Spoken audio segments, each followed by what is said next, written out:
Hello everyone, my name is Vida Marcos, and in this video we are going to talk about youth accreditation as a way to scale the activities of your organization and increase your impact. First of all, what you need to know about accreditation. This is a long-term game. If you get accreditation now, your organization stays accredited till 2027. So more or less, it means that you want to keep working with the program Erasmus Plus, you see yourself developing there, and you want to adopt a strategic approach. So one by one. First, for whom is accreditation suitable? First of all, they recommend to apply for accreditations organizations that have at least 2 years of experience in youth work. Experience in Erasmus Plus is not obligatory, yet it is strongly recommended. I even heard that some national agencies do not approve projects if organization has no experience in Erasmus Plus. And here I can totally get them. Yeah, this is like TOEFL or TOEFL exam in English. Yeah, you might know English, you might have organized youth projects or events in the past, but doing it by rules of Erasmus Plus is a whole different story. They have their frameworks, their standards, their principles, and of course, they want them to be met. Second criteria here, it's for organizations who want to organize regular KA1 projects. KA1 projects, let me remind you, these are youth exchanges for young people, and these are professional activities for youth workers, which includes training, seminars, job shadowing, partnership building activities, and so on and so forth. So if you work with KA1 mobilities and you want to work with them regularly, then it makes sense. If your organization is more interested in KA2 partnerships, then this accreditation will not make sense for you. So ask yourself a question, do I see myself for the next 3, 5, 7 years organizing training courses and youth exchanges?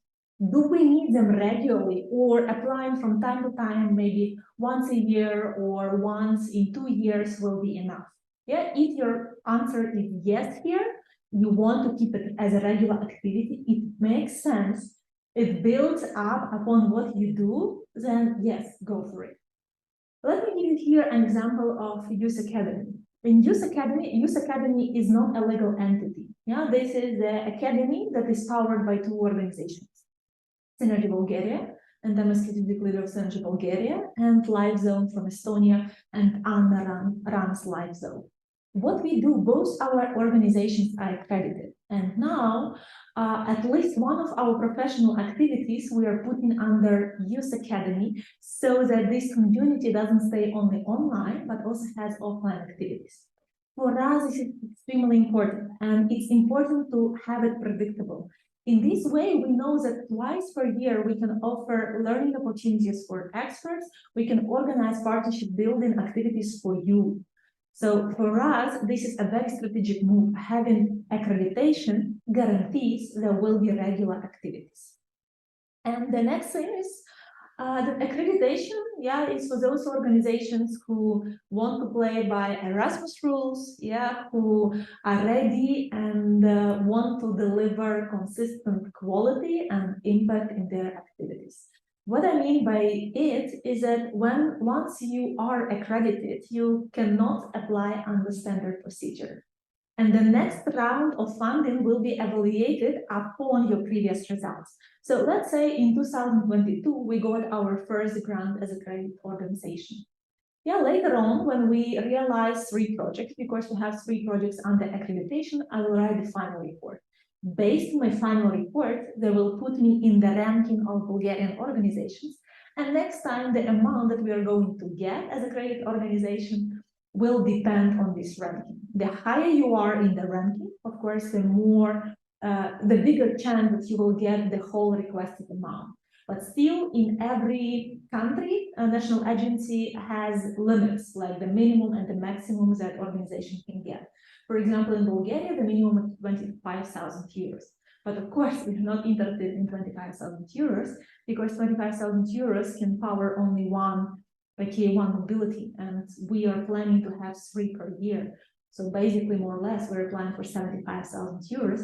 But if my organization is low in the ranking, the chances are that I might not get full funding. So here is for those who really do projects not for the sake of doing, and who are ready to invest and who are ready to keep the quality every time.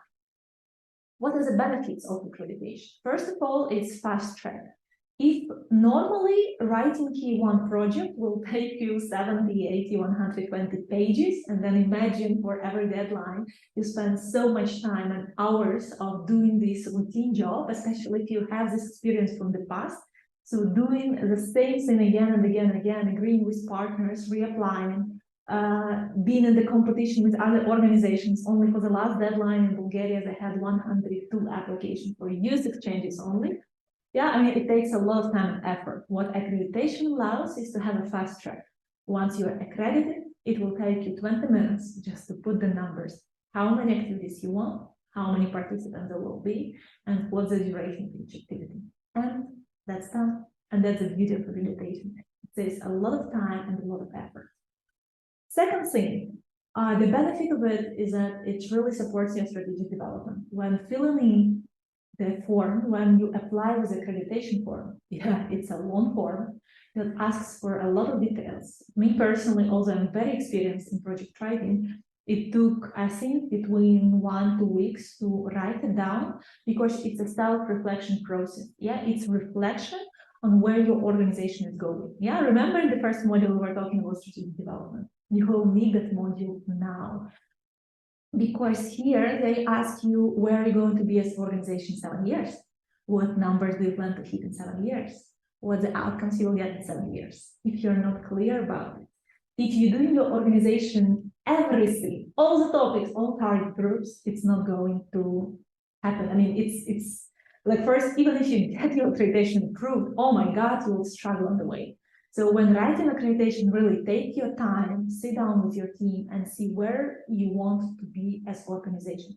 Who do you want to work with? What topics you want to tackle? And then imagine that you can organize similar activities every year. What you can build within 5-7 years.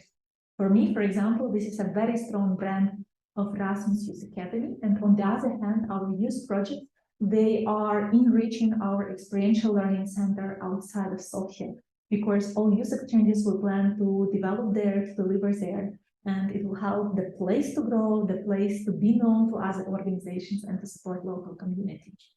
The benefit is there is only one deadline, so you don't need to think and to keep in mind 2 or 3 potential deadlines. You know, it's once per year, it's the first deadline of the year, you submit it once and then you forget about it. And by the way, I don't know how it works in other countries. In Bulgaria, we get the results of accredited projects earlier than the standard procedure, which means that, for example, already in April, we can plan activities for summer, which is very practical. And the last thing is what's important to know if you decide to apply for accreditation. So first, your accreditation application should be ranked 70+ points. So it's not similar to standard procedure. Standard procedure, 60 points is a minimum. And if there is enough funding, even with 60 points, you can get the project approved. With accreditation, it's minimum 70. But I can tell you 70 is not enough, yeah, because again, here it's very important to be high in the ranking. So really go for it so that you can get the most points possible. Second, that once you have your accreditation with projects, you will be signing annual agreements. The initial duration of agreement is 15 months, and then it can be prolonged up to 24 months. So let's say, yeah, your first 1, 2, or 3 youth exchanges training courses should be happening within 15 months. So it really requires good planning of your time, of people, of activities, of partnerships. Yeah, that's important. Another thing is that in every country there is a minimum grant and maximum grant, and it doesn't mean that you will get the minimum. So that's the truth. In the first year of funding, I was a bit skeptical because we didn't know the budget. There were quite many organizations that got accreditation, but still we got everything we requested. And I'm very curious to see in a couple of months this year, which is 2nd year in a row, that we will be signing an annual agreement under accreditation. So for this, I will also let you know in the community. And the last 3 types of activities that you can include here are youth exchanges and professional activities. There were some assumptions that also youth participation activities could be included. Unfortunately, in 2023, third year guide, I didn't see it. And now KA1 youth participation activities are funded under standard procedure, and even accredited organization can submit application, which also can be a big plus, because then you don't need to compete for the same funding pool. Yeah. So I think that's pretty much it as an overview. Also, in our community, we have the whole guide dedicated to accreditation, where first of all, there is a Facebook Live with NGO leaders who got accreditation. They're answering the questions. There are also summaries from 2 national agencies. And then basically we summarize, accreditation, what we need to know about accreditation before submitting for it in a huge post.